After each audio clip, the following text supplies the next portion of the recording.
Okay, hey folks, it's Captain Matt again here. Share with you a little bit of my life other than worms. The reason why I'm called Captain Matt is I actually am a captain of a tour boat on the Hudson River.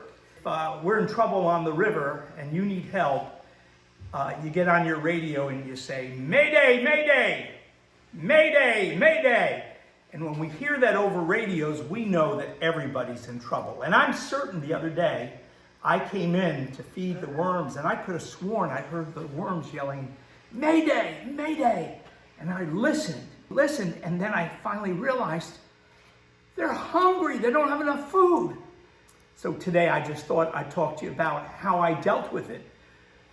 We started out with 20,000 worms, and today we may have well over 2 million worms. That's a lot of mouths to feed. And when it comes to the good green stuff that we want to give our worms, there's not enough of it coming from the kitchen table and scraps anymore. And so my wife and I have always grown wheatgrass, and we juice it. And I thought to myself, what a great food for the worms. And so I'll take you through and show you how we feed the worms, but we'll end up with the latest thing we're doing, and that is growing wheatgrass for the worms.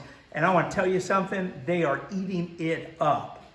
So our base in the worm bins, my base for everything is it's a mixture of leaf compost and wood chips. And I make this myself. I have people drop truckloads off, and I mix it up and let it rot down for a year, and then we use it in the beds. And the beds are filled with this. But that's just not enough. There's food and nutrition in the worm compost, but it's not a full enough nutrition. So we also feed them. And this is a question a lot of people have asked me. And we feed them a worm chow. And I've developed my own worm chow, and it's very simple. There's no big secret to it. And that is that my mixture for my worm chow is a little bit of chicken chow, chicken food for baby, crumble chicken food. And I get organic, and I get non-GMO, and then I mix it with a little cracked corn. And on top of that, I grind down brown rice, lentils, wheat berries, and garbanzo beans. I have a grinder where we can actually make flour out of any bean. And so I grind that down, and that's all mixed in here together. And we have just worked with worms, testing to see how they're enjoying it, and they just love it. And so every 4 or 5 days, I will go to the bins and sprinkle a little on top, and I only sprinkle on top what they're gonna eat within 2 days. If they don't eat in 2 days, I overfed them, and I'll back off a little bit next time. But another thing that we do is if you look in this bin here, Luke, let's go here, is we have, I'm feeding them wheatgrass pads. And the worms just love it. And this one here, if you'll notice, this is a pad down below that the worms have devoured. And so this is a newer pad. This one's probably about 5, 6 days old. And I put that on top. And the worms are just gonna devour it. Great, a lot of nitrogen in there. We have a lot of carbon in the bedding, but here's where we're getting a lot of good nitrogen. And then all the different things that we have in the worm chow.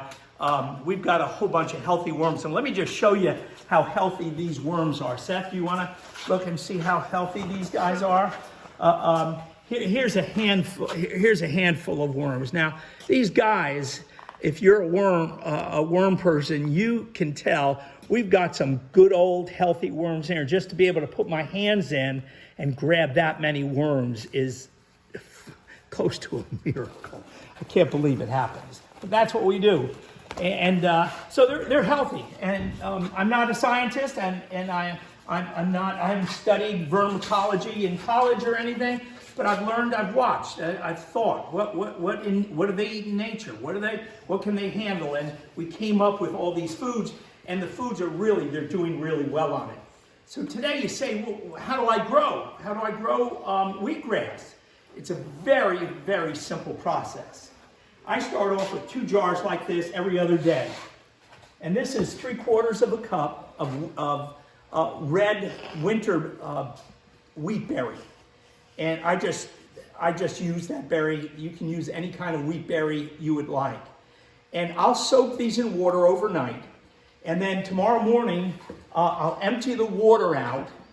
And 24 hours later, every one of those berries will have thrown a shoot out already. So they're starting to grow. And after I see them starting to grow, I'll take a bed of bedding, worm bedding, and I'll lay it in a pan. Now I use smaller pans and larger pans, but I'll lay the bedding down and I'll wet it a little bit. You don't want to saturate it, you just simply want to get it damp. If you tip it a little bit and you end up with a puddle of water in a corner, you have too much water in there, and you probably should take it out because it may even rot what's in there.